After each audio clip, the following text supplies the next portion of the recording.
Now we're going to talk about the provider profile. If you have more than one site, you will need to create a profile for each site. If you have access to both sites or to more than one site, you can switch between them here and you'll see the different site names. And each site will have their own profile. To get to the profile, you'll go here and it will bring you to these tabs. The status will be incomplete until you submit the profile. So you'll go through each tab. There's the general tab. Please answer the questions accordingly. If you answer yes to the gold seal or accreditation questions, it will prompt you for more information. You'll hit next and then go to the business tab. This tab is specifically for the business owner. So again, the owner that is associated with the tax ID. This is not per site. If you have more than one site, this business tab should be the same information for all of those sites.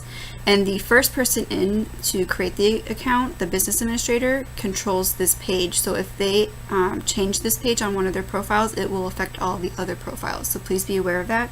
If you have any questions about that process, you can contact us and we can walk you through that. So please make sure that this business tab is for the business owner. If you are the owner, it'll just be your information. If you're owned by another organization or company, it will be their information.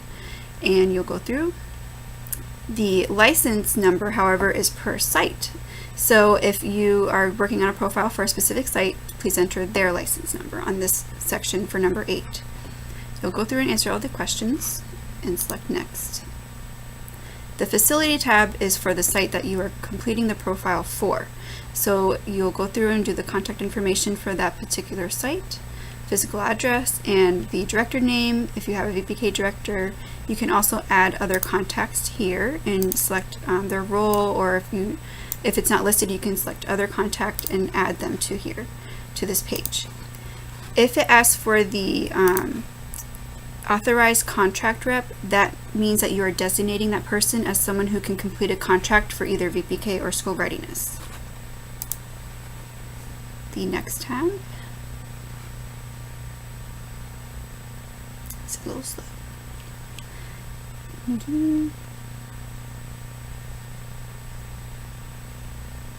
There's the services tab. This tab is asking you questions about the services you provide. So you'll list the ages of the children that you care for. Please make sure that you're indicating the correct ages, so months or years. Also, you'll go through the questions here and select any that apply to you. If they don't apply, just leave it blank, or if there may be an option that says none or none provided. And you'll go through and answer all these questions. For number 9.1, the character development description. If you offer a character development program, please enter a description. You can enter the name. If it's a part of your curriculum, please enter the curriculum name. And you'll continue to enter your information. If you select yes to affiliation for a not-for-profit, it'll ask you for that not-for-profit's name. The curriculum tab already has the options listed here, so please pick the ones that you apply or use. You can select more than one. If you do not have any of these curriculums that you implement, please select other. The fees and discounts are asking for any fees that you charge, and again, you'll enter the amount, the frequency, and if it's per child or per family. Please note that if you blank out these sections, it will not let you continue. So there has to be a 0 or some sort of number in these boxes. So please make sure there's either a 0 or the amount that you charge. It has a few other questions here for family discounts and other discounts that you may offer. The hours of operation are pretty self-explanatory, just wanting to know what hours you're open. If you're a 24-hour provider, you'll select 24 hours and you'll continue. The enhanced schedule is asking if you have drop-in care, full-time, part-time, etc. Staffing and capacity, they are asking for your ratios. So how many teachers are in each classroom for each care level? How many children in each classroom? The group size, there is a definition here. If you have more than one classroom for a specified care level, please enter the highest ratio or group size for that care level. Then they're asking for training, educational credentials in your program for the number of staff. So enter how many staff members have credentials or this particular training for each section. I believe there is another option as well if none of these, or if you have more than these listed. They have a few more questions about your ratios in your license capacity. onto the private pay rates. If you do not have all of these rates, you do not have to enter all of these sections. You just enter the ones that you charge. You can either do it by monthly rate, by weekly rate. There is full-time and part-time. If the section is grayed out, it just means that you have indicated that you don't care for that particular age group for that particular rate. So for summer camp is usually school age, for example, so that's why these are grayed out. The full-time, and part-time are for care that is greater than or equal to 16 hours per day. So if you care for children more than 16 hours per day, this is the rate that they're asking for.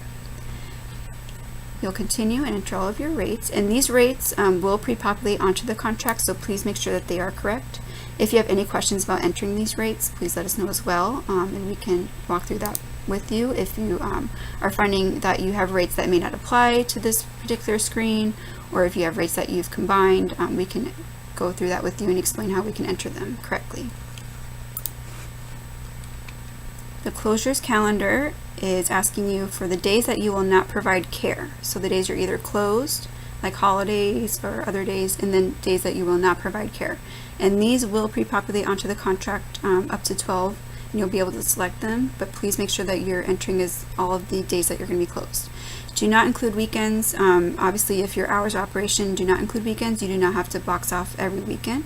Just include the days that you would normally be providing care but are not going to for that particular date. And next. So based on the questions you've already answered, it will ask you for specific documentation. So if you have a gold seal, it'll ask you for a gold seal certificate. You'll go through and upload all of these documents on this page that you have. If it doesn't apply to you, you do not have to enter them, but if it does, please upload the document. And then you'll select next. There are a few documents not listed on that page that you can upload to the library that are required for the contracts, and we'll go through that a little bit later. You'll go through and review, make sure that there's nothing missing. If there is something missing, it may tell you or it may stop you on that page. But you can go through and select the little plus sign, and it'll go down and tell you what you've answered and the information you have entered. So you go through each tab, make sure everything is correct. You'll select next, and you will sign and certify that you are submitting this profile. You'll have to enter the name exactly as it was entered when you registered. So you'll enter your name. If it is not correct, like for example, it will give you a message saying please enter it exactly as it's shown right here. That's how they want you to type. Please watch for capital letters, hyphens, etc. And you must check the box as well and submit. And you've submitted your profile, which is the first step to completing your contract. To go over a few more things with uploading documents, we'll go back to the document tab. To upload a document, you click on the button and we'll go to your desktop. Anywhere that you save your picture, when you scan it or upload it, you'll find it on your desktop or on your computer, and select that file. And then press open, and it will automatically upload it to the to the profile. If you have a smartphone, you can take pictures of your documents and just use your smartphone to complete the profile, and when you get to the document tab, you will be able to just take a picture, and then it will upload it that way. If you have any questions about that, you can always contact us and we can go through that with you as well. There are a few documents that we are requiring for the contracts that are not listed on this page. I have the list of documents we are requiring for the SR and BPK contracts for the 2017-18 year. If the ones that are not listed on the page are the signature authority form, which may not be required for everyone, but if you are required to have that form, you will need to upload it to the library, and the provider public rate sheet. So I'll show you where those are. You'll go to your dashboard, you go to document view updates. This is your document library. It will list all the documents you have uploaded. So the ones that you've uploaded to your profile will show up in here, but the files that you need to upload that are not in the profile have their own folders. So there's one for provider public rate sheet and one for signature authority. You'll go to upload new file, and just like before, you'll browse and find the document and attach. And then it will show that we have uploaded it. You can always view the file as well.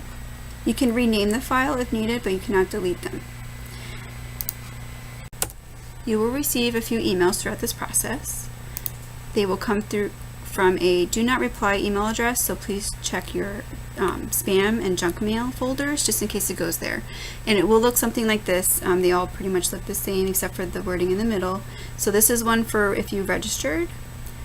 If the account has been activated, it will say, you have been approved, you may log back in.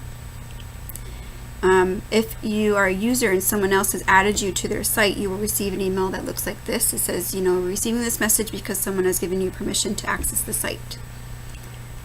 There's another one for a submitted profile. So after you've completed your profile and submitted it, it just lets you know that it has been submitted successfully and that the coalition is reviewing it.